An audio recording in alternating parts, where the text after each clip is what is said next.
In the heart of Itoko village, where the sun painted golden streaks across the vast African sky and the wind whispered through the tall baobab trees, there lived a woman named Adunola.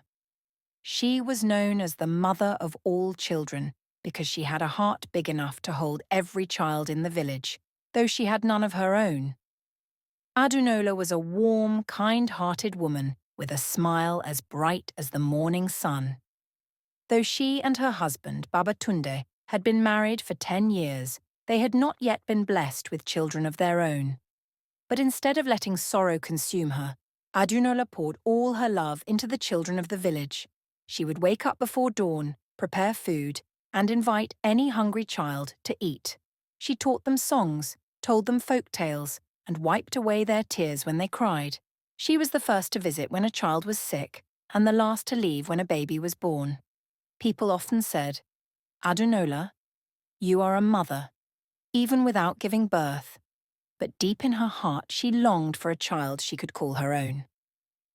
One day, an old woman named Iya Agba, known for her wisdom, came to visit Adunola. She watched her playing with the children and smiled. "Adunola, the spirits of the ancestors have seen your kindness. Your heart is pure, and the heavens do not forget such a woman." Adunola bowed respectfully. "Iya, I do all these things because I love them, not because I expect anything in return." Iya Agba nodded. "Yes, but a woman who waters a garden will one day see it bloom." She handed Adunola a small, beautifully woven basket. Inside was a single kola nut. "Tonight, break this kola nut, pray from the depths of your heart, and share half with your husband. The gods will listen." That night, under the silver glow of the moon, Adunola and Babatunde knelt together and prayed. With faith in their hearts, they shared the kola nut, whispering their desires to the night sky. Months passed, and life in Itoko village continued. Adunola kept caring for the children, never thinking much of Iya Agba's words. Then one day, as she was preparing a pot of yam porridge for the village children, she suddenly felt dizzy. At first, she thought it was exhaustion, but as the days turned into weeks, something changed in her body. The village women noticed her glow, and soon the truth was revealed. Adunola was with child. The entire village erupted in celebration.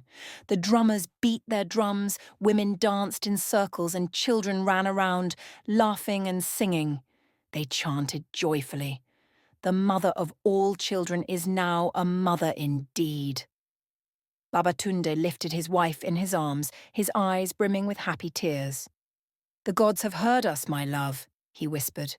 When the time came, Adunola gave birth to not one, but two beautiful babies, a boy and a girl. The village rejoiced, declaring it a blessing double-fold for the kindness she had shown to others. Yet, even after becoming a mother, Adunola did not stop loving the village children. She continued caring for them, feeding them, and teaching them, proving that a mother's love knows no bounds. And so the legend of Adunola, the mother of Itoko, lived on for generations, a story of love, faith, and the blessings that come to those who give with an open heart.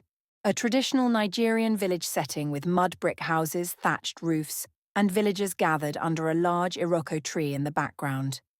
In the foreground, a weary, desperate woman wrapped in a simple brown cloth kneels before Adunola, holding a frail baby in her arms. Adunola, dressed in a vibrant Yoruba-patterned wrapper with a gilet, head wrap, bends down with concern, reaching out to take the baby. Behind her, other village women in colourful Ankara wrappers and men in traditional agbadas watch with sympathy. The atmosphere is emotional and full of compassion. A warm village scene with Adunola sitting on a wooden stool outside her mud brick home, cradling the weak baby, now wrapped in a soft, colourful cloth.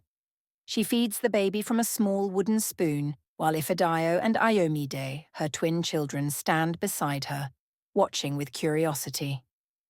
Behind her, other children play, and a few women in traditional Yoruba attire pound yam and chat.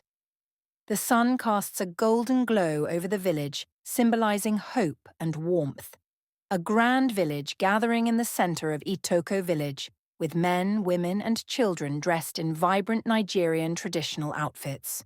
The village chief, an elderly man wearing a regal Yoruba agbada and a beaded crown, stands before Adunola, presenting her with a beautifully carved wooden throne. Adunola, dressed in an elegant gold and purple wrapper with a beaded necklace, looks humbled yet honored. The villagers cheer, drummers beat their drums, and women dance joyfully. The atmosphere is festive and filled with admiration. A peaceful afternoon in Itoko village. Adunola, now older but still radiant, sits on a wooden stool under a massive iroko tree, surrounded by children of different ages. She wears a beautifully patterned Yoruba wrapper with a jewel and a beaded necklace. Some children sit cross-legged, listening intently as she tells a story, while others play nearby. In the background, women fetch water, men return from the farms, and a few elders sit in discussion. The village is full of life, love, and laughter.